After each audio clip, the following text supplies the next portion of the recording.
Chuggalos! Welcome to day 6 of the Brew Crew Podcast Advent Calendar 2023. I am Randy Savage. Wow, man, freak out! Freak out! Wow, man, freak out! And today, boy, do we have something on tap for you. But let me get this ridiculous garb off. I was excited about this. Oh, goodness gracious. I'm excited. How are you guys all doing today? Maybe I am insane. Maybe I am insane. Oh, God. So much fun I'm going to have with that today. Today we've got one on tap for you guys. A pale ale.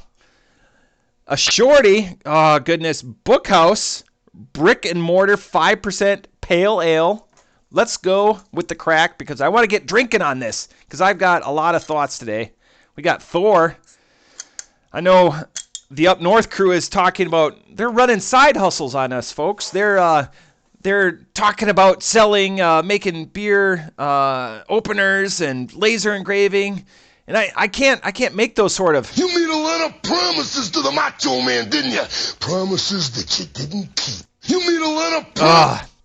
Goodness, this is definitely a pale ale, and the best part is, unfortunately, Team Smoke Show from up north, they didn't send me any video, but they did send me some words, and I was just talking to Chuggalo Kate because she drinks a day ahead of time, and she will give you excuses and reasons why she does it. But let's just get off the top rope, if you will. Why I do off the top rope. Did you know if you Google Bookhouse, Brick and Mortar, you will land on many web pages for libraries. On other news, this one has a bite to it, but I'm not swayed to love or hate it. I'd give it a meh 2.5. I'd drink it, but it wouldn't be a fridge stocker for me. Fridge stocker, which is an interesting, would you keep certain beers for guests, aficionados in your house for just people to come? Not necessarily that you would drink it, but just for other people to come. And that creates a... It's like the most important man in the world standing here, and you got a conversation going with him. You got a conversation going. Again, Apology to all of the sound bites I'm going to play today. I'm just super fired up about this. So anyways, let's go back to Bookhouse. Again, Bookhouse, Brick and Mortar, comes from a shorty from our good friends and co-sponsors of the Brew Crew Podcast Advent Calendar 2023, as they have been for all 3 years. You go to bookhouse.beer, excellent URL.com, and there's a couple of, it's the type of website where it's got a bunch of pictures behind it, and then you can go to About Us. And brewer Vaughn Stewart aspires to brew beers that foster community and conversation. Here we are. Great podcast beer. We want to make beers that show our passion for the eclectic, the unusual, and the historical. I've never seen that in my history of doing this. Historical. And as a history and geography major, I like seeing that. I like beers that are steeped in past, wherever they come from, that, like old style Schlitz. I'm not saying I enjoy drinking them as a daily drinker, but I enjoy the lineage. I enjoy the nostalgia. There's going to be a bunch of people that pop for that, especially with the wrestling garb.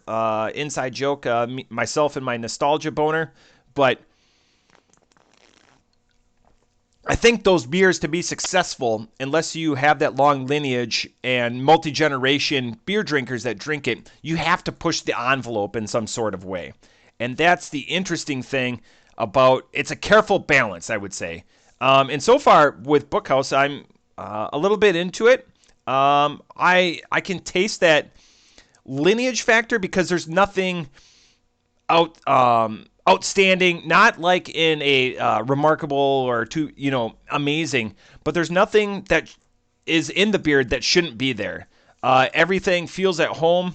I agree with what Chuggalo Kate of Team Smoke Show was saying, where it's got that bite to it, but I wanted that, and I expected that because I didn't read that review until I got on camera there. I expected that going into like a craft pale ale. This is going to be for somebody that's, again, reaching out for something like that. Oh, yeah. Man, in the last 24 hours, I had the Up North crew send me 3 different reviews, but the 4th one is buried in there. Unfortunately, YouTube doesn't allow me to add that second title in there, but check out there. Again, as I alluded to with them trying to shill their products, all their beer openers and everything, they did a lovely 3 different reviews, and then they were talking about how they were being adults, so they had to go to bed early. I will say this about Chuggalo Ryan. Going to bed early for Chuggalo Ryan is sometime before midnight because that guy is up all the time. Let's go into a little bit of koozie technology. Everyone knows, while I drink this beer and ruminate on it, I have a passion for koozies.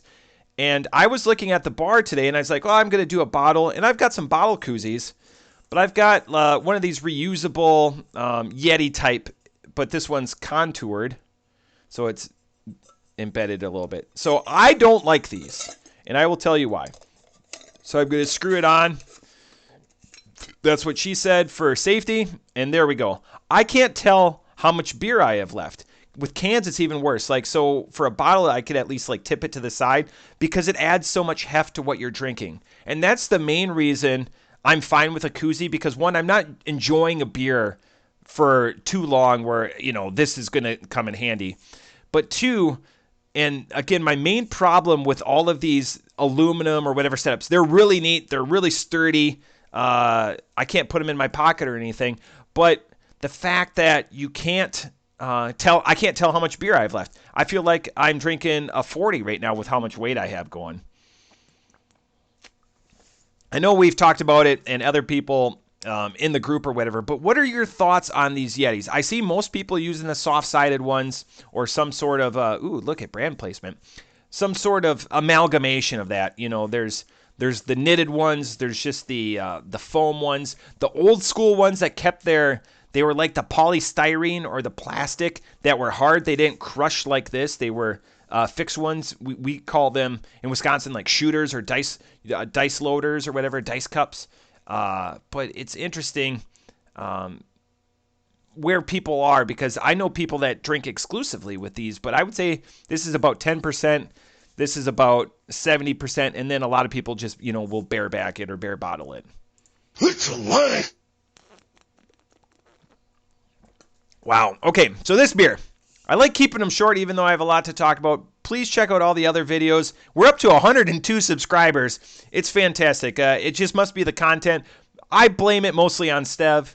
So it's probably not me. And a lot of those came from Chuggalo Mikey, I'm guessing, having him on episode Monday. Oh, then people reached out to me and were like, we didn't know you were doing a special live one. It just wasn't live, obviously, tape, but I know what people are mean. There's going to be opportunity. I've got a lot of vacation coming up where I'm going to, really ruminate on some of these beers and maybe record a little bit longer. Okay. Off the top rope, does this do anything new as a pale ale? No. Is it a lot more robust and have a lot of catered rough edges to it? Yes. I think that this is a wonderful representation of a craft pale ale. This is not something that you would buy in a 6-pack on a store shelf, like next to like a Rolling Rock or something like that. Or this is going to be a little more of a highbrow pale ale. It's got that robust characterization all throughout the palate, and it makes you keep coming for more and more. I like that. I think this was a calculated decision. I dig the historical anchors that this brewery, Bookhouse, out of Cleveland exists in. The interesting thing is this tastes, 2 days in a row, this tastes a lot bigger than the 5% that it's advertising, which is good. So, again, if you're more for the effect and less for a taste, you could give this to somebody, and this is something that they would be able to sustain on because 5% isn't too hateful. It's not too... And I'll tell you something right now. A man in my position cannot be afford to look ridiculous at any time. When that comes from me, that says something. To look ridiculous. And I'll tell you so I'm going to go off the top rope. I dig this. I dig the choices that were made for it. Off the top rope, 4.25. On that note, I got a special one on tap for all you Chuggalos and Chuggalettes and teams that we have up north recording for us tomorrow. Ryan, fair heads up, I'm going to be reaching out to you for something special I need. But outside of that, keep on keeping on. It's Wednesday, day 6. Cheers.